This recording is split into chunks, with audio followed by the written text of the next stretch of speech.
Good morning, everyone. Minivans are popular with parents, but research shows that they may come up short at protecting passengers who are in the back seat. Christian Benavidez shows us the latest crash tests. In a new round of crash tests, 4 types of minivans were smashed into a barrier at 40 miles per hour. The vehicles did a good job protecting the driver, but all received a low grade when it came to backseat safety. The results are disappointing because customers buy minivans to transport their families. Jessica Jermakian is Vice President of Vehicle Research at the Insurance Institute for Highway Safety. The group found the seatbelts in the back either put too much pressure on the chest or slid up, increasing the risk of abdominal injuries. According to the IIHS, the risk of fatal injury is 46% higher for people in the back of the vehicle.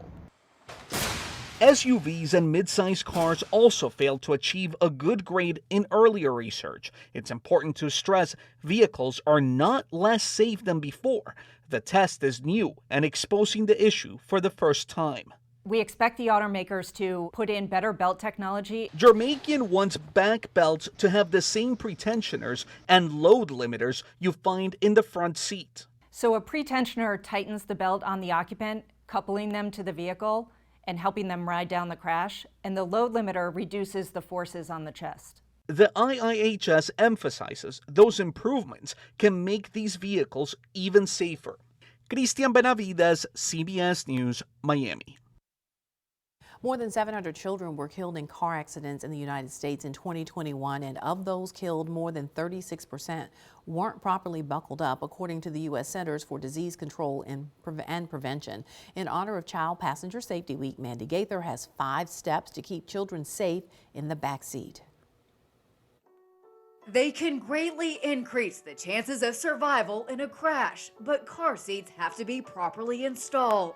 Safe Kids Worldwide says 5 steps can save a life. First, select the proper seat. Check labels to make sure it's the right one for your child. It varies based on age, weight, and height.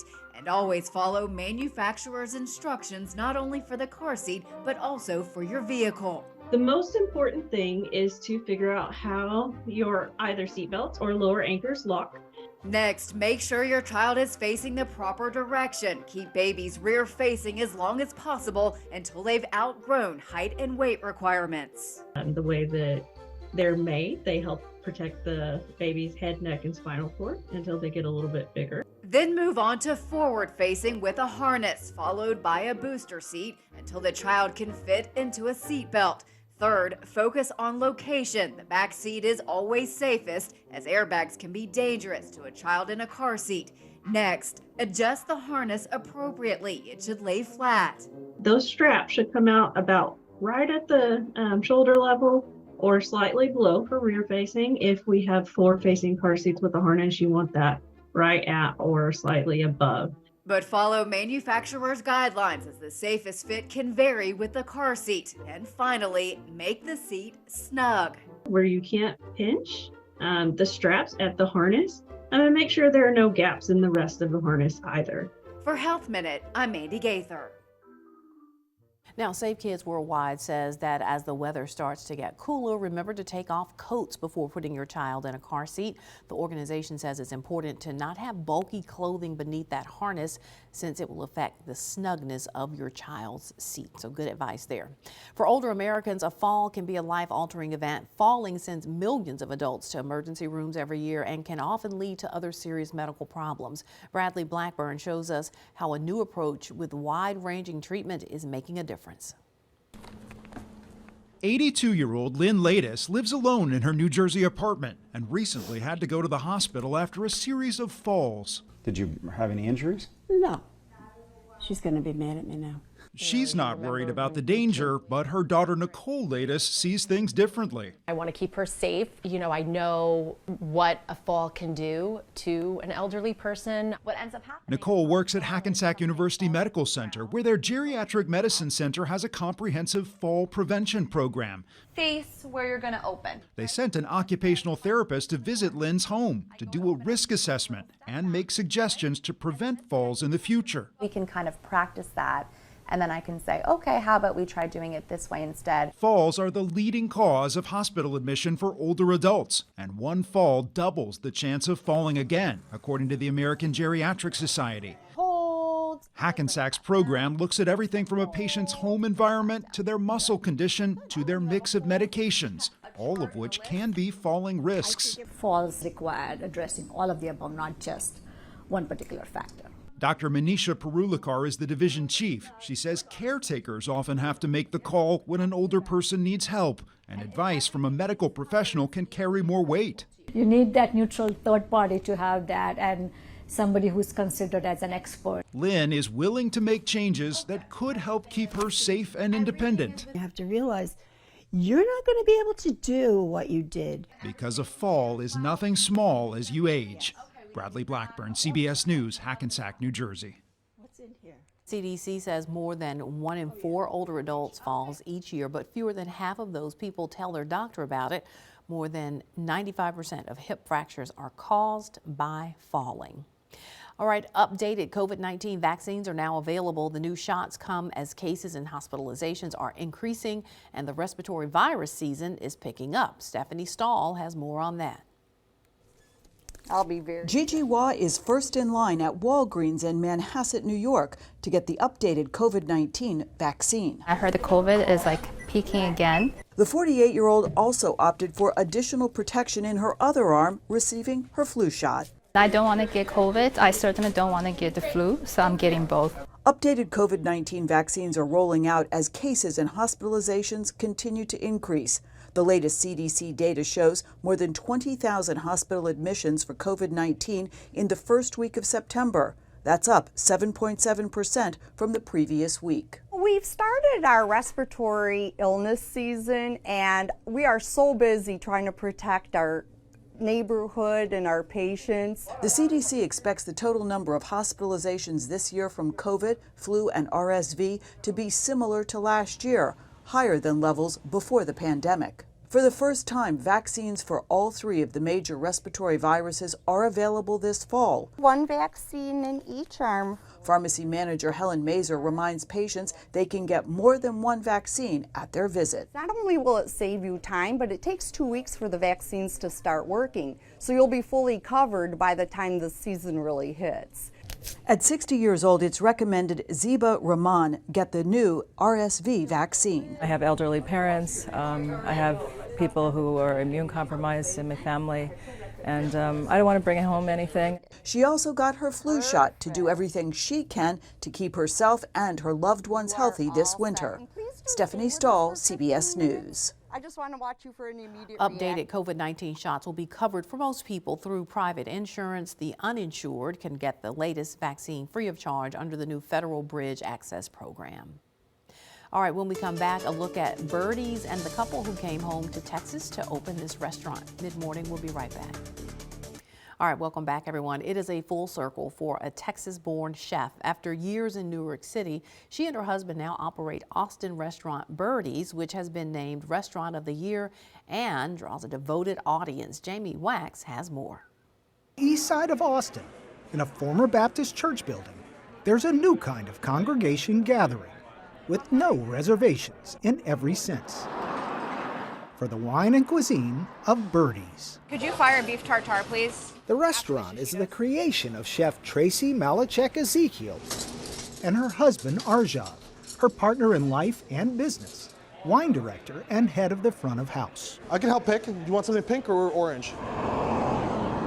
We met up with the couple at one of the local farms where the produce helps create that crowd.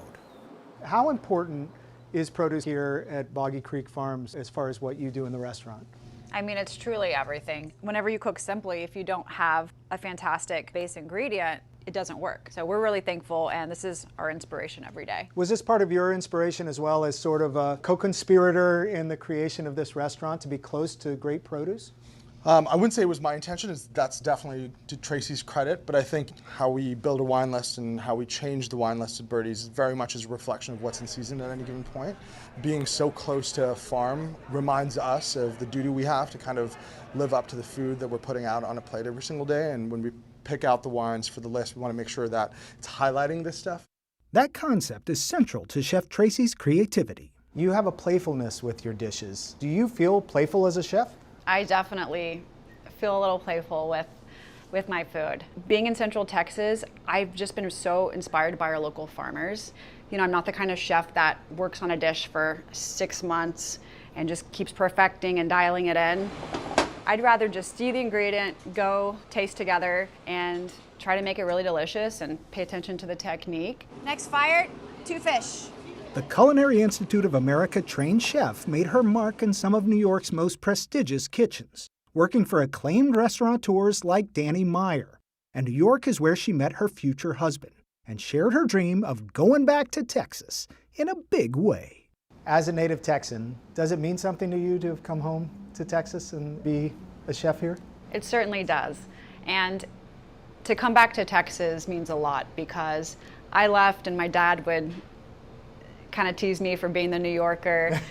You know, I grew up spending summers with my grandparents in West Texas on their sheep and goat ranch, and I have a lot of those special memories. And to be able to be a few hours from them and to do my dream, which is cook food for people and have a welcoming restaurant for folks, that means everything. This seems like the realization of that ideal of fine casual. I think our approach to creating our dream restaurant was one that we took the fine dining model and we said, you know what if we build a better restaurant? What if we take all the pieces of fine dining that we love, but leave behind the ones we don't? So the white tablecloth, don't need it. An extensive dining room team, not necessary. Let's go to table 32, please. How do we create this new counter service model that's still very serious about food and wine and hospitality? Have a great time. Have a good one. Their counter service model means that every diner lines up in an egalitarian way, and each gets treated first come, first serve to an extensive wine list and inspired dishes from start to finish, like house-brined olives. What we do is we make essentially a warm bath of extra virgin olive oil with a bunch of aromatics. So there's chili flake, thyme, Sicilian oregano, rosemary, and then we steep in orange peels, and that just makes it like nice and aromatic. A gorgeous take on deviled eggs. Tell me about the origin of these beauties. In being a seasonal American with Italian and French influences, I was like, instead of just having a plain deviled egg, why don't we kick it up a notch and make the best deviled egg we can, and then we shave Bottarga on top. An arugula salad with strawberries, sunflower seeds, and a creamy white balsamic vinaigrette. And as a lifelong beef tartare fan, I have to say, the best tartare I've ever tasted. I don't love a beef tartare that is just beef. So I wanted to create something that was playful, kind of like a chips and dip situation where you can break off the carta de musica and wipe it like you would at a Super Bowl party, but then it's still very serious when you eat it. This is a house-made bucatini. Tell me about the sauce that it's in. First of a season Sungold tomatoes. So those are just thrown in a pan and cooked with a tiny bit of butter, Sicilian olive oil, garlic, and finished with basil. And so it's just a very simple expression of this time of year. For the main course, snapper with crispy fried shallots. They give a little crunch and also have such a sweetness. And finally, for dessert, a Sicilian-influenced chocolate chip cookie topped with sea salt that's like none you've ever tasted. There's citrus and some fennel, and I feel like adding salt just really makes it pop. This personal and inspired cuisine has garnered Tracy and Arjav's tiny dream many accolades, including the recent and remarkable title of Food and Wine's Best Restaurant. And let's see how that tastes. But for the chef, it's all just salt on the cookie.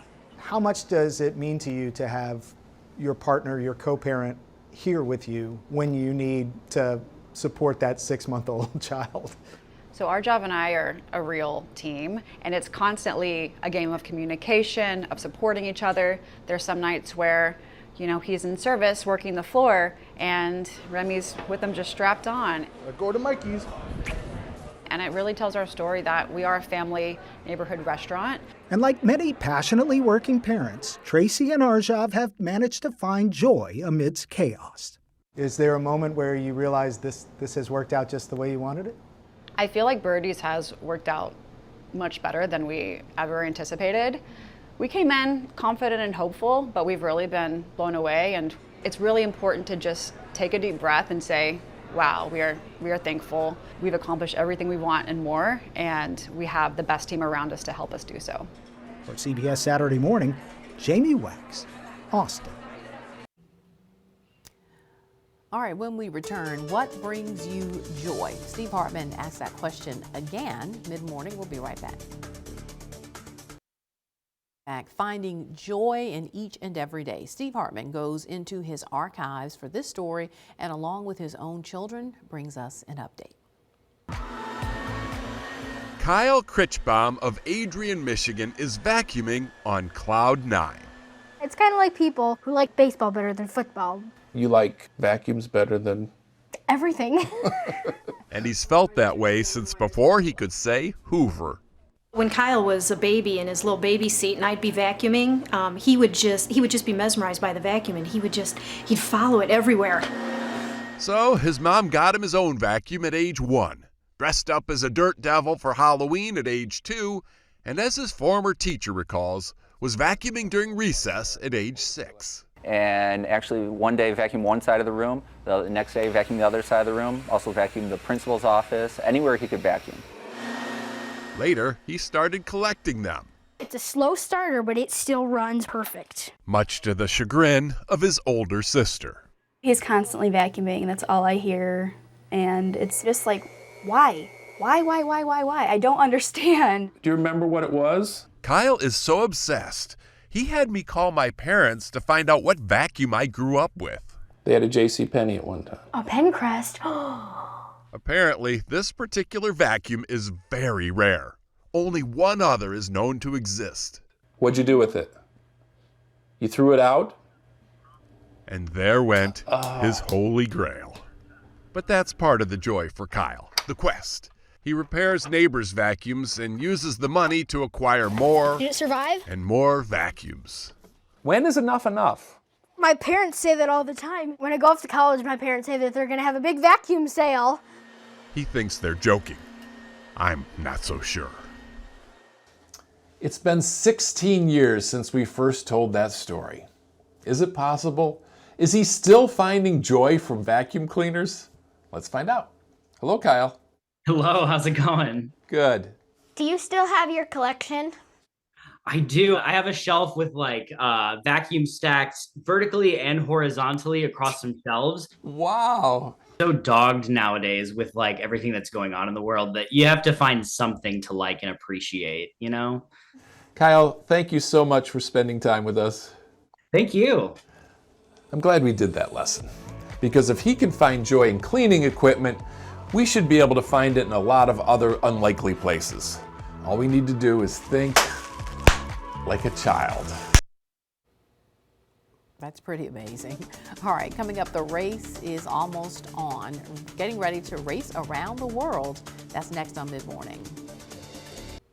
All right, we're just a week away from the milestone 35th season premiere of the Emmy Award-winning The Amazing Race. Starting at the landmark Hollywood sign in Los Angeles, 13 teams of 2 will set off on an epic race around the world for the chance to win that $1 million grand prize. Here's the host with an inside look. We're starting The Amazing Race 35. Welcome to Hollywood! We were thinking of an iconic place to start The Amazing Race, and we thought, why not celebrate 100 years of the Hollywood sign at the start of this amazing race? Good luck, travel safe, go! One of the things that's really special about season 35 is the fact that we get 90-minute episodes, so we're able to share more of the world with the audience. We have no non-elimination legs, but we also have 13 dynamic teams of 2, which means that it is only going to be more difficult to win this amazing race. So this is kind of her dream. She's like, I'll tag along. Yeah, I'll tag along in your dream. We haven't lived together in over 10 years and kind of our last hurrah. They told me I couldn't have children. So to actually do something like this with her is amazing. I've watched the show for years and always thought I could do it. We're gonna find out now. We're gonna have to put our money where our mouth is. This is the most exciting moment of my adult life. We are bringing back a couple of game-changing elements. First and foremost, the Express Pass. The team that wins it can skip any task that they don't want to complete. And then a new twist on the U-turn. I'm a little nervous, but also so excited. Amazing Race winners Derek and Claire will actually be handing over a clue. That is correct. The world will see that my dad has no fear. What's the number one thing you're looking forward to, Rob? Our strategy is to race every leg like it's the finals. We're here to win $1 million, and we want to use every tool that the race affords us. We're not the youngest, we're not the fastest, but we just want to make sure that we really run it smart. One thing I'm really looking forward to on the race is the cultural experiences. Now they're going to be going back to airports and really fighting to be able to get on those first flights. We will also be getting to a place that we have never been to before. Slovenia is this beautiful country, so that's where we're going to be going this season. If you have a love for travel and a love for watching people blossom in their relationships, it never stops being that incredible show that The Amazing Race was when it first came out. I think people are just excited to see old school race back in play.